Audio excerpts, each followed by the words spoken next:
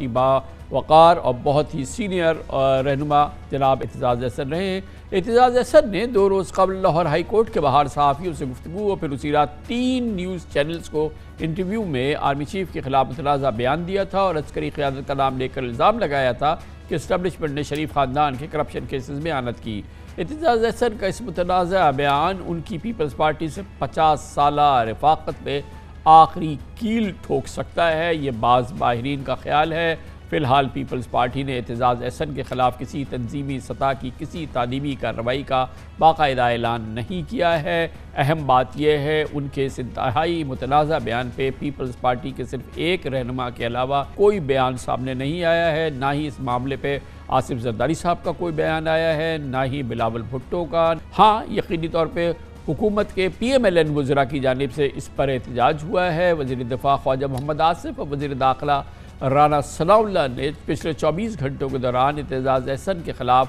حکومتی ایکشن کی تائید اور انکار کا تاثر دیا۔ رانا صلی اللہ علیہ نے کل ایک انٹرویو میں اعتزاز احسن کا دماغی توازن خراب بتایا۔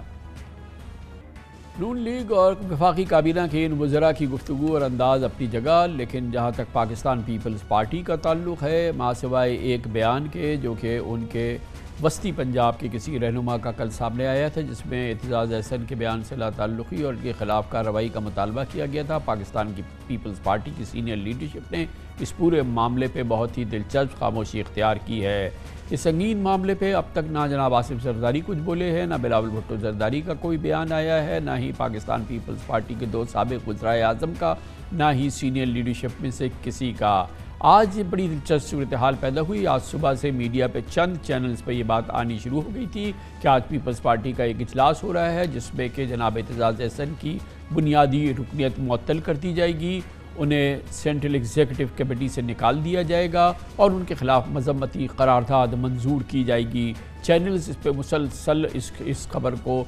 بریکنگ نیوز کے طور پہ بار بار دکھاتے رہے۔ آج پیپلز پارٹی کا اجلاس بھی ہوا ہے اور اطلاعات کے مطابق اس اجلاس میں اس حوالے سے کسی قسم کی کوئی ڈیولپمنٹ نہیں ہوئی ہے۔ پاکستان پیپلز پارٹی اب تک سینئر لیڈرشپ اس پورے معاملے پہ خاموش ہے، یہ اجلاس بھی خاموش رہا۔ آج اس کی تفصیلات سینیٹر شہری رحمان نے جو وفاقی کابینہ کی رکن ہیں، اور آپ دیکھ لیں گے کہ وہ شعلہ بیانی جو کہ ہم اور گفتگو جو رانا ثناء اللہ اور خواجہ آصف کی ہم نے سنی، وہ سینیٹر شہری رحمان کی گفتگو میں آج کی پیپلز پارٹی کے اس اہم اجلاس کے بعد جس کی صدارت بلاول بھٹو زرداری نے کی، اعتزاز احسن کے حوالے سے کوئی ایسی گفتگو موجود نہیں تھی۔ جی، اب میرے اطلاع میں وہ پنجاب میں ہمارے کچھ لوگ ہیں جنہوں نے یہ مطالبہ کیا ہے، تو آج تو اس میٹنگ میں یہ ڈسکشن نہیں ہوا، لیکن آگے جا کے ظاہر پارٹی قیادت جو بھی فیصلہ کرتی وہ ہمارے سینئر لیڈر ہیں۔ نہیں، کارروائی کا فیصلہ نہیں کہیں نہیں ہوا ابھی، جب اگر ہوگا تو پارٹی سیکریٹریٹ اور ہماری قیادت لیڈرشپ وہاں مطالبہ بے شک پنجاب میں ہوا ہے، and that is what we know, مطالبہ ہوا ہے پنجاب کی صوبائی کچھ پارٹی گروپ نے یہ پریس کانفرنس کی ہے، تو ابھی تک پارٹی قیادت نے کوئی اس پر ایکشن نہیں لیا۔ جو ایک رومر چل رہا ہے کہ ایکشن لیا گیا، ابھی تک نہیں لیا گیا۔ یہ کہنا مناسب ہوگا کہ سینیٹر شہری رحمان اور پاکستان پیپلز پارٹی کا یہ اجلاس، سینیٹر شہری رحمان اس کی ترجمانی کر رہی ہیں، وہ ان خبروں کی تردید کرتا ہے کہ اعتزاز احسن کے خلاف پاکستان پیپلز پارٹی کسی قسم کی کارروائی کا اس نے فیصلہ کیا ہے، ان کے خلاف کوئی کارروائی کی جا رہی ہے، حتیٰ کہ آج اس اجلاس میں اس حوالے سے کوئی بات بھی نہیں ہوئی۔ اس بات پر کوئی دو رائے نہیں کہ اعتزاز احسن نے بغیر ثبوت انتہائی غیر ذمہ دارانہ الزامات لگائے۔ اگر وہ کلمات کسی اور نے کہے ہوتے تو اس کا انجام شاید شہباز گل، اعظم سواتی جیسا ہوتا، مگر اس بات سے بھی انکار نہیں کہ مسلم لیگ نون کے خلاف الزامات اور لعن طعن کی اعتزاز احسن کی ایک طویل اس کی ایک ماضی ہے، جیسے کہ پاکستان پیپلز پارٹی کے دوسرے رہنماؤں کی بھی ہے۔ آصف زرداری صاحب ہو، بلاول صاحب ہو، اور جتنے رہنما ہیں وہ نون لیگ کے خلاف اس قسم کی باتیں کرتے رہے، آج کل نہ کر رہے ہوں وہ ایک الگ بات ہے، مگر اس وقت بھی اعتزاز احسن صاحب وہی بات کر رہے ہیں جو اس سے پہلے کہتے رہے ہیں۔ یقیناً اس وقت اس پورے معاملے نے ایک بہت بڑی بے چینی کی فضا قائم کر دی ہے، کیونکہ آج بہرحال پیپلز پارٹی نون لیگ کی اتحادی ہے اور اس متحدہ اور مخلوط حکومت کا حصہ ہے۔ اس میں بھی کوئی شک نہیں کہ اعتزاز احسن کا شمار ہمیشہ پاکستان کے ان سیاستدانوں میں ہوتا ہے جو بے انتہا قانونی مہارت رکھتے ہیں، سیاسی بصیرت میں یقینی طور پہ ان کا ایک مقام ہے، خاص طور پہ عدلیہ بحالی کی وکلا تحریک میں انہوں نے اپنی جدوجہد کو ملک اور عالمی سطح پر منایا اور اعتزاز احسن کی ایک نئی پہچان بنائی، اور اعتزاز احسن بہرحال ایک اب تک ایک پاکستان کے بہت ہی نامور اور بہت ہی قابل قدر سیاستدان رہے ہیں۔ اعتزاز احسن کا پیپلز پارٹی سے 50 سالہ رشتہ، اس پر بات کرنے کے لیے ہم نے پاکستان کے انتہائی سینئر اور بہت ہی ممتاز صحافی، تجزیہ کار، ایڈیٹر اور سیاسی امور کے ماہر محترم محمود شام کو دعوت دی ہے۔ بہت بہت شکریہ شام صاحب۔ جتنی اعتزاز احسن صاحب کی سیاسی عمر ہے، ماشاءاللہ آپ کی بھی سیاست کا تجربہ، معاف کیجیے گا صحافت کا تجربہ اس سے زیادہ ہے، تو یہ اعتزاز احسن صاحب کا رشتہ پیپلز پارٹی کے ساتھ 50 سالہ، ایک چھوٹے سے حصے میں وہ تحریک استقلال میں شامل ہوئے، باقی وہ پیپلز پارٹی سے ہیں، اسی لیے لگ رہا ہے کہ ایک انتہائی متنازعہ غیر ذمہ دارانہ بیان کے باوجود پیپلز پارٹی کی لیڈرشپ کی جھجک ہمیں نمایاں نظر آ رہی ہے، اور ان کی اس طرح سے نہ تنقید ہوئی ہے، نہ ان پر کوئی ان کے خلاف بیانات کی بوچھاڑ ہوئی ہے، خاص طور پر پارٹی کی جانب سے۔ ایک صاحب ہیں جن کو بہت زیادہ نہیں جانتے پیپلز پارٹی کی، انہوں نے ان کے علاوہ پیپلز پارٹی نے خاموشی اختیار کی ہے۔ ایک تذبذب مجھے نظر آ رہا ہے آصف زرداری صاحب میں، بلاول صاحب میں اور پیپلز پارٹی کی لیڈرشپ میں، کہ خیال اعتزاز احسن جیسے لوگ جو بھی ہوتے ہیں کہ اثاثہ ہوتے ہیں کسی بھی پارٹی کا، اور میرا خیال ہے اس میں تو جب سے پیپلز پارٹی وجود میں آئی ہے اس وقت سے اس کے تجزیہ کر رہے ہیں، دیکھ رہے ہیں، تو اب جو اس وقت رہنما ہیں میرا خیال ان میں یہ سینئر ترین ہوں گے، کیونکہ اپریل 1970 میں بھی یہ پنجاب میں وزیر تھے پیپلز پارٹی کے، اپریل 1977 جب یہ پی این اے کی تحریک چلی ہے اور لاہور میں لاٹھی چارج ہوا خواتین پر، تو اس میں چودھری ضرور الہی ان کے بھی گجرات کی خواتین بھی تھیں، تو اس پہ انہوں نے اصولاً احتجاج کرتے ہوئے استعفیٰ دیا تھا اپنی وزارت سے بھی پیپلز پارٹی سے، اور تحریک استقلال میں شامل ہے۔ اس کے بعد بھی جہاں جہاں اس قسم کے تنازعات آئے ہیں تو انہوں نے اصولی طور پہ ایک سٹینڈ لیے ہیں، اور اس کی وجہ خیال میں یہ ہے کہ بہت پڑھے لکھے اور کئی کتابوں کے مصنف ان کے، میں نوائے وقت میں تھا تو والد بھی ان کے وہاں چودھری محمد احسن کالم لکھتے تھے، تو وہ بھی بہت بااصول شخص تھے، تو ظاہر ہے ایک تربیت ایسی ہوئی ہے کہ یہ اختلاف کرنے پر آمادہ ہوتے ہیں۔ اچھا، یہ بہر ان کی پہچان رہی ہے کہ چاہے وہ محترمہ بے نظیر بھٹو ہوں، آصف زرداری صاحب ہوں، پیپلز پارٹی کی دوسری پوزیشن ہو، تو برملا اس سے یہ اس کو چیلنج کرتے رہے ہیں، اور پھر ان کی اتنی عزت ہے کہ پھر اس چیلنج کو بھی قبول کیا جاتا ہے۔ محترمہ بے نظیر بھٹو کے زمانے میں وزیر داخلہ تھے، لیکن بہرحال اس موقع پہ بھی ان کی اپنی ایک بڑی پہچان تھی، رائے کو وقت دی جاتی ہے، کیونکہ ایک تو ایک ان کا تجربہ جو وکالت کا، قانون دانی کا وہ ہے، پھر اس کے علاوہ بین الاقوامی جو سیاست ہے اس سے بھی ان کی ہمیشہ گہری نظر رہی ہے۔ تو میرا خیال تو یہی ہے کہ اس کو پیپلز پارٹی کو اس وقت اگر اس کا زیادہ دباؤ آیا، اس کا مسلم لیگ نون کا، تو ممکن ہے کچھ کارروائی رسمی طور پر کریں، لیکن اصولاً میرا خیال میں نہیں کرنی چاہیے۔ ایک بہت سینئر بزرگ مگر رہنما ایٹ دا سیم ٹائم شام صاحب عمر کے وہ حصے میں ہیں کہ جہاں پر یقینی طور پہ ایک تو ان کی مثالی صحت نہیں ہے اس وقت، وہ مسائل اپنی جگہ ہیں، اور پھر ہم یہ کہہ سکتے ہیں کہ ہو سکتا ہے کہ سوچ اور فکر کے لحاظ سے بھی اس وقت جو ہے وہ 100% شاید ان کی وہ صلاحیت نہ ہو، یا جذبات کی کوئی فضا ہو۔ جب وہ نواز شریف کا اور ان کی فیملی کا آتا ہے تو اعتزاز صاحب ہمیشہ بہت غصہ ہو جاتے ہیں، اور پھر پیپلز پارٹی کے دوسرے لوگ بھی ہو جاتے ہیں، آج کل خاموش ہو گئے ہیں، تو وہ اس معاملے میں، مگر اس میں انہوں نے ایک تھوڑی کی اچھی خاصی بد احتیاطی کی جب انہوں نے نام لے دیا، اور پھر یہ ظاہر ہے اس طرح سے نہیں کرنا چاہیے تھا۔ وہ آئی تھنک اس سے لگ رہا ہے کہ وہ اس وقت جو ہے وہ 100% اپنی ذہنی صلاحیت کو اس طرح سے استعمال نہیں کر رہے ہیں۔ ایک نام لینے کی روایت تو ہمارے ہاں پڑ چکی ہے، میاں نواز شریف بھی بہت نام لے کر باہر سے تقریریں کرتے رہے، غلط چیز ہے۔ اصل میں یہ نام لینا تو میرے خیال میں اس انداز سے، اس زور و شور سے تو نواز شریف صاحب نے شروع کر دیا تھا، کہ ذاتی طور پر کسی کو نہیں، آپ ادارے کے بارے میں بات کریں یا اصولاً، تو ذاتی طور پہ جو بات کرنے سے پھر معاملات آگے زیادہ بگڑ جاتے ہیں۔ تو یہ تو اعتزاز احسن صاحب کو میں کہوں گا کہ اتنے 70 کی جو تھی نئی نسل جو آئی تھی اس وقت سیاست میں، اور وہ سیاست اور آج کی سیاست میں تو بہت فرق ہے، تو وہ ہے۔ پھر ابھی جو ہمیں 18ویں ترمیم کے بعد بھی دیکھنا چاہیے کہ جو پارٹی سربراہ ہیں ان کو بہت زیادہ اختیارات حاصل ہو گئے ہیں، تو وہ چاہیں تو کارروائی ایسی کر سکتے ہیں کہ اس میں پابند کر دیا گیا ہے کہ بھی اگر آپ کو اختلاف رائے کا اظہار کرنا ہے تو صرف اپنے پارٹی کے اپنی میٹنگوں میں کریں، باہر نہ کریں۔ ویسے میرا خیال دنیا بھر میں بھی اصول یہ ہوتا ہے لیکن یہاں لیکن یہ ہے کہ اس متنازع بیان کے ایک حصے کے اندر وہ پارٹی لیڈرشپ کی تو بھرپور تعریف کر رہے ہیں. وہ تو آصف زرداری صاحب کا انہوں نے اس بات کا یقینی بنایا کہ انہوں نے کہا لیڈر ہیں تو آصف زرداری اور بلاول بھٹو. یہ تو آصف زرداری صاحب بھی تو بہت نام لے کے کر چکے ہیں اینٹ سے اینٹ بجانے کا اور اس قسم کی چیزیں. تو یہ افسوسناک ہے کیونکہ 22 کروڑ کے جو عوام کے اس وقت مفادات ہیں اور جو مسائل ہیں، مہنگائی ہے، اس میں ان لوگوں کو چاہیے کہ جو عوام کو جس سے راحت مل سکے ایسے کام کریں، ایسے بیانات دیں.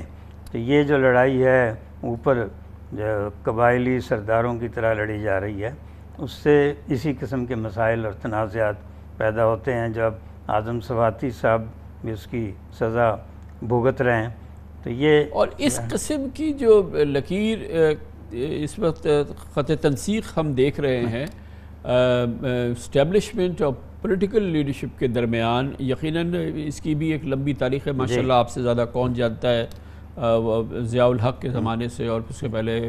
یا خان اور ایوب خان کے زمانے سے لے کے اب تک. لیکن کیا یہ شدت اس وقت سب سے زیادہ ہے؟ کیونکہ ہم نے بہرحال ماشاءاللہ بھی دیکھا ہے، بھٹو صاحب پھانسی بھی چڑھ گئے، پھر ہم نے MRD کی تحریک دیکھی ہے، پھر لوگوں کو کوڑے پڑے ہیں، پھر بہت اس طرح کی کیفیت ہے. ہم نے بہت بدترین زمانہ دیکھا ہے، لیکن اس کی بھی اپنی ایک بڑی امپورٹنس ہو گئی ہے جو آج کل جس انداز کی کشمکش ہے. 88 کے بعد جو ہے میں تو یہی لکھتا رہا ہوں کہ پاور ٹرانسفر نہیں ہوتی ہے، پاور میں شیئرنگ ہوتی ہے. تو وہ جو پاور شیئرنگ ہے اس میں ظاہر ہے کہ کبھی کسی کا پلہ بھاری ہوتا ہے، کبھی کسی کا، اور اس میں پھر جس طرح اب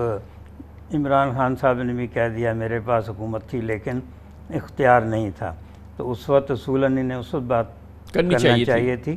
اور اگر اختیار نہیں تھا تو یہ جو ہے اس وقت بھی کہ اب جو حکومت ہے اس میں بھی ظاہر ہے کہ پاور شیئرنگ ہے، تو اس میں بھی کبھی کبھی ایسے مسائل پیدا ہو جاتے ہیں. بہت شکریہ جناب محمود شام ہمارے ساتھ موجود تھے. اس کے ساتھ ہی ہمارے آج کے پروگرام کا اختتام ہوتا ہے. سیٹرڈے سنڈے کی ہفتہ وار تعطیل رہتی ہے. پیر کو انشاءاللہ آپ سے پھر ملاقات ہوگی. پیر تک لیے کامران خان کو اجازت. اللہ حافظ ناصر.